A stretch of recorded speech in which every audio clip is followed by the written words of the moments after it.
প্রতিটি শিশু এবং যুবকদের নবী নূহ আলাইসাল্লামের শিক্ষার বিরুদ্ধে স্পষ্টভাবে সতর্ক করা হয়েছিল।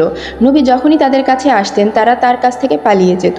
নূহ আলাইসাল্লাম যখনই তাদেরকে বলেন তোমাদের প্রভুর কাছে ক্ষমা প্রার্থনা করো, তারা তাদের কানে আঙুল ঢুকিয়ে রাখত, কাপড় দিয়ে নিজেদের ঢেকে রাখত, জেদি ও গর্বিত হতো।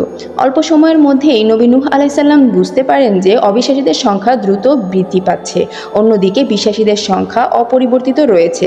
তিনি তার জাতির জন্য অত্যন্ত হতাশ ছিলেন এবং তাদের জন্য এক ভয়াবহ পরিস্থিতি আশঙ্কা করেছিলেন, কিন্তু তার কাছে আর কোনো উপায় ছিল না। তাই নবী নূহ আলাইসাল্লাম মহান আল্লাহর কাছে প্রার্থনা করলেন, হে আমার প্রতিপালক, তারা আমার অবাধ্যতা করেছে এবং এমন একজনের অনুসরণ করেছে যার ধন সম্পদ ও সন্তান সন্ততি তাদের ক্ষতি ছাড়া আর কিছুই বৃদ্ধি করে না। মহান আল্লাহ নবী নূহ আলাইসাল্লামের কাছে ওহী পাঠালেন যে যারা ঈমান এনেছে তারা ছাড়া তোমার কওমের আর কেউ ঈমান আনবে না, সুতরাং তারা যা করে সেজন্য তুমি দুঃখিত হয়েও না।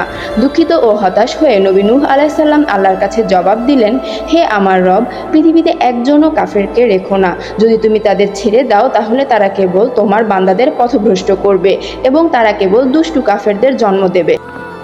নূহ আলাইসাল্লামের প্রার্থনা তার রব কবুল করেছিলেন। তিনি নবী নূহ আলাইসাল্লামকে নির্দেশ দিলেন, আর তুমি আমার চোখের সামনে ও আমার ওহী অনুসারে নৌকা তৈরি করো, আর যারা জুলুম করেছে তাদের ব্যাপারে তুমি আমার কাছে কোনো আবেদন করো না, নিশ্চয়ই তাদেরকে ডুবানো হবে।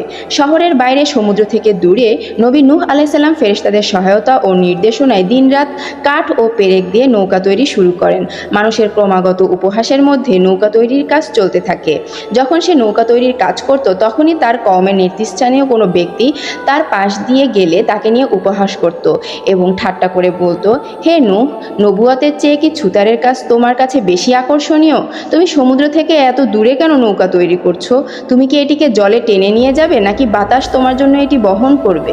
নবী নূহ আলাইসাল্লাম উত্তর দেন, তোমরা শীঘ্রই জানতে পারবে কার উপর লাঞ্ছনাকর আযাব আসে আর কার উপর আসে স্থায়ী আযাব। মহান আল্লাহর নির্দেশ মতো বন্যা হওয়ার প্রথম লক্ষণ হিসেবে নবী নূহ আলাইসাল্লামের ঘরের চুলা থেকে পানি বের হতে শুরু করে এবং ভয়াবহ দিনটি উদয় হলো। নবী নূহ আলাইসাল্লাম বুঝতে পারলেন যে নৌকায় আরোহণের সময় এসেছে।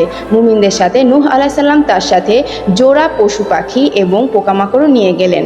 শহরের ধনী অহংকারীরা নূহ আলাইসাল্লামের এই আচরণ দেখে তাকে নিয়ে হেসে বলল, নূহ আলাইসাল্লাম নিশ্চয়ই পাগল হয়ে গেছে, সে পশুদের নিয়ে কি করবে?